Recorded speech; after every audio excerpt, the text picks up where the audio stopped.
This is a message for Governor Cuomo. Governor, my name is Colleen Meenan, and I'm an attorney in New York City.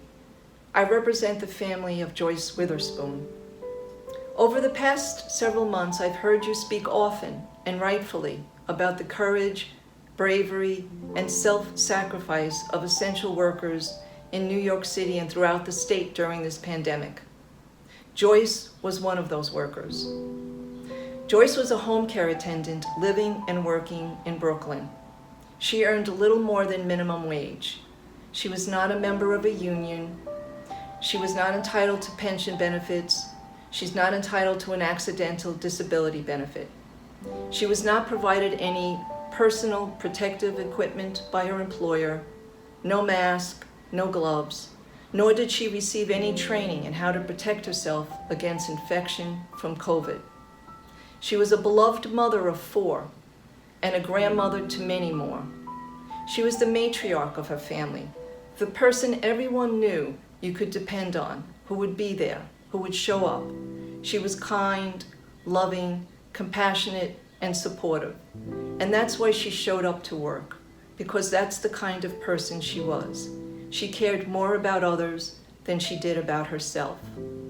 On April 2nd, 2020, she died in the emergency room of Brookdale Hospital due to infection by COVID-19. Her family waited for days outside the hospital, hopeful that perhaps she would be one of the survivors, but she wasn't. You need to make this right by her family, Governor Cuomo.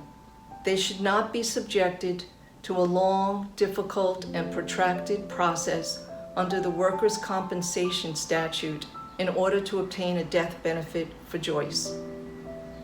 You also speak about racism in America, Governor. You say you understand it exists. If that is true, you must also recognize and accept that economic inequality is caused by racism. You have the opportunity now to lead. You have the opportunity to eradicate at least a little bit of the economic inequality that affects disproportionately women of color in our city.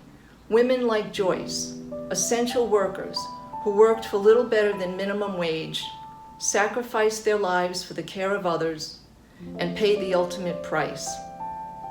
You can address this by making some changes, just some basic changes, so that their families do not have to withstand a long and protracted process in order to obtain a death benefit. Joyce deserves this. She deserves this because she gave it all. She answered the call. Please remember her name. Her name is Joyce Witherspoon. Go. For the Lord. I ain't gonna do it. Do it for the Lord. I ain't gonna do it. Do it for the Lord. I ain't gonna do it.